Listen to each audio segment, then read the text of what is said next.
Prophetic news. Yeah, prophetic news is coming to you.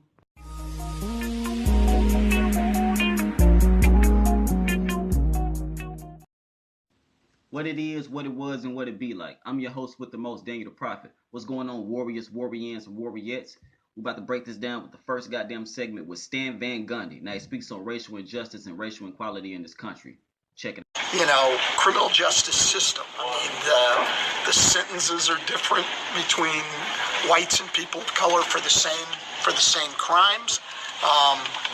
You know, drug offenses in particular are treated vastly different, both in terms of who we go arrest and who we put in jail and for how long, you know, based on color. I hope those things, you know, people will pay attention to those issues and care. And then the second thing I would hope would come of it is all of these people are so upset at these players for kneeling down in the national anthem, and it's disrespecting the military. I thought one of the things that the military is fighting for and everything else is the, quote, American way of life and our values, which I think start with freedom of speech. I mean, our country was founded on protests. Otherwise, we'd still be a colony of England. You know, I mean, and so you would think that people would appreciate these nonviolent protests on changes that would be made. If you don't stand for freedom of speech, if you don't think those players have the right of freedom of speech, then what American values are you for? I don't get it. I really don't. I mean, those people are supposed to be the patriots, the ones that are up there booing the players that are kneeling down.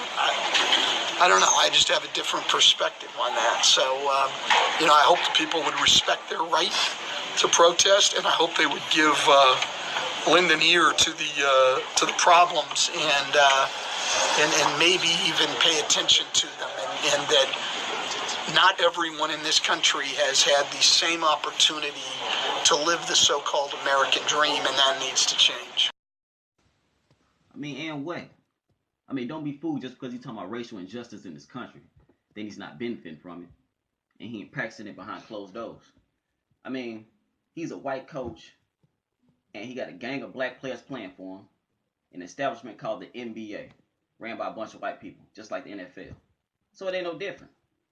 Just like Dennis Miller. He spoke some real shit back in the day, but he did a 360, and look what he doing now.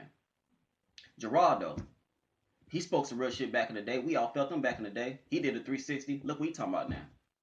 I mean, Joel Osteen, he be speaking some real shit. Look what he just did in recent times with Hurricane Harvey. So don't be fooled by these people just because they speak about things that you think they shouldn't speak about or they won't speak about, because they still benefiting from it.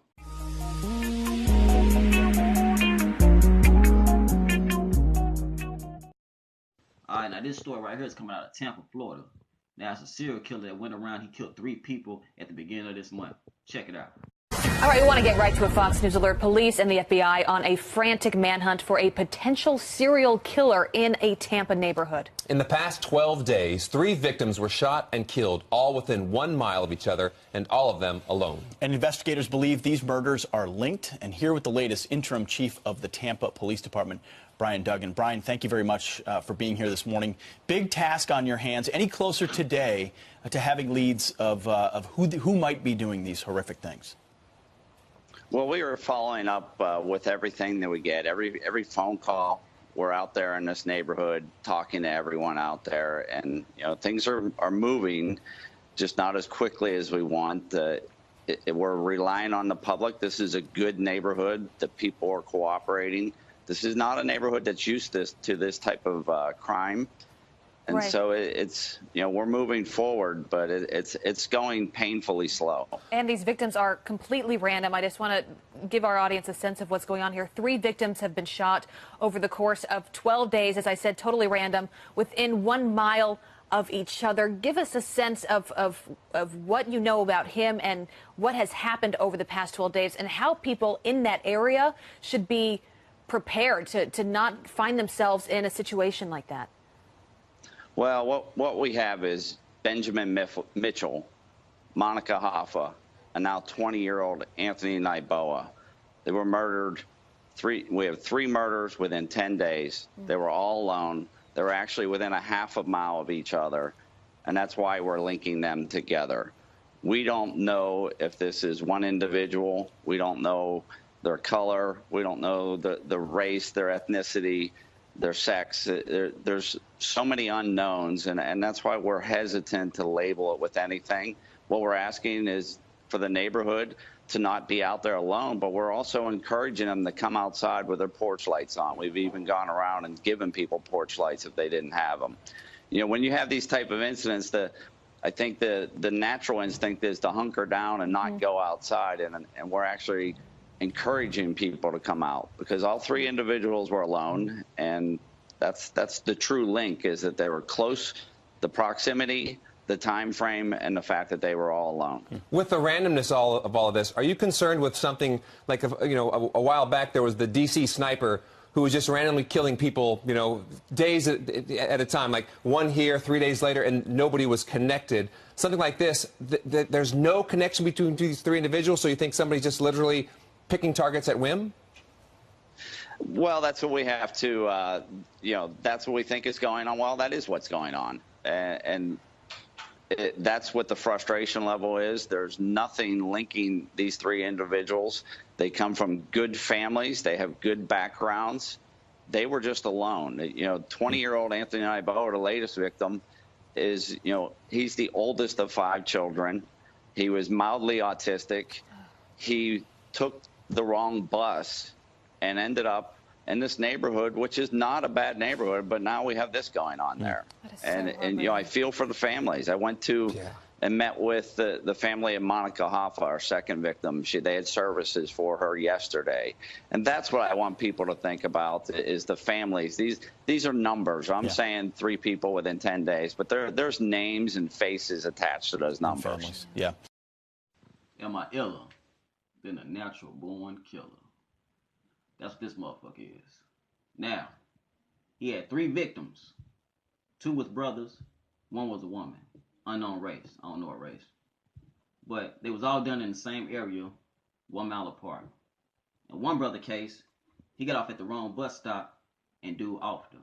Now, they got surveillance under the dude that they suspect or they find suspicious of him being a serial killer. And they don't have the full identity. You know, they didn't reveal his full identity. But me and you both know what this motherfucker look like. You know what I'm saying? Pale as a motherfucker. It kind of reminds me of Dylan Roof a little bit. And I'm going to assume that all the stuff that's going on right now, that he's killed these motherfuckers because it was 2 black dudes and a woman. And he probably tired of black dudes taking this motherfucking woman, just like Dylan Roof said. He got tired of the black dudes taking the white women. And that's what I'm assuming that this motherfucking case right here is going to be about. You know, race. So, God bless those families that lost their loved ones, man. You know, all our prayer and thoughts is with you. And hopefully they reveal this dude identity soon. You know how they do it. They take a long ass time to reveal their fucking identity. But as soon as we do some shit, they hurry up and pop up our motherfucking identity and our fucking background history and our family background history and the whole shebang. You know what I'm saying? So hopefully they catch this motherfucker, man. And the families out there, hope y'all find peace in y'all hearts, man. God bless you.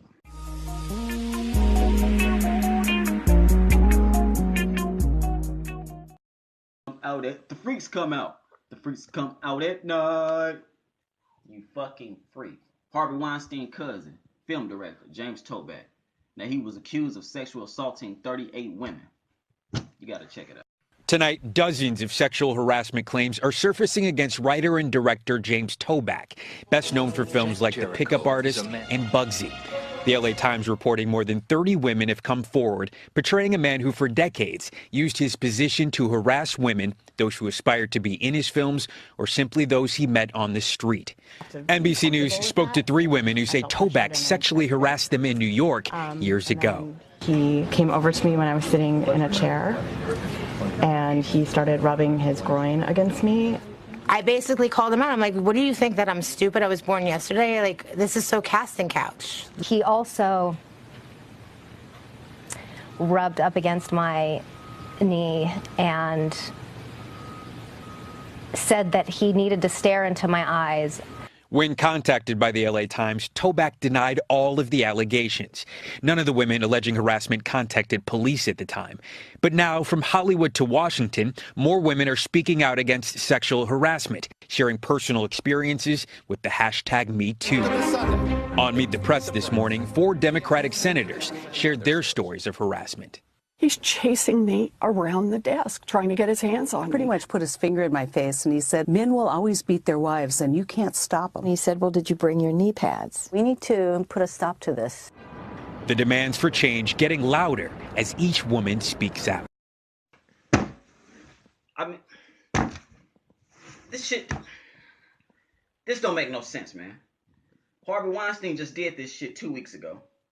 Now this motherfucker got accused of a sexual assault this fucking week. And this shit happened years ago. But Nelly was fucking doing a concert with a bitch. That's what he was doing, a concert with. He was entertaining her. Brought her back to the fucking bus. And she accused him of rape. He locked his ass up. I mean, what the fuck, man? So, look.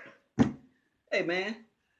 Ain't nothing new under the sun, man. You know, what's kept in the dark shall come into the light. And it's coming into the light.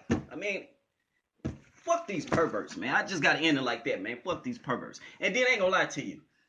One of them bitches on there, this nigga even fucked with a senator. With senators. My fault, not a senator, senators. And some of these motherfuckers, you can tell they making the story up. You know what I'm saying? You can tell. But, hey, as long as they make it up on that dude and not us. You know what I'm saying? Because them motherfuckers really like that. But, hey, man, like I said, what's kept in the dark shall come into the light. And God is shining the light on those motherfuckers. Daniel the Prophet, Prophetic News. For more stories, hit me up on Facebook, Daniel the Prophet, Instagram, D, Daniel the Prophet. My fault, not Instagram, D, I'm tripping. Instagram, Daniel the Prophet, D, and SoundCloud, Daniel the Prophet. Yo, we out here, Sunday through Friday. Every real motherfucker that wanna get reached, if you wanna get reached, come listen to my fuck you speech. If you a nigga that don't change like bleach, if y'all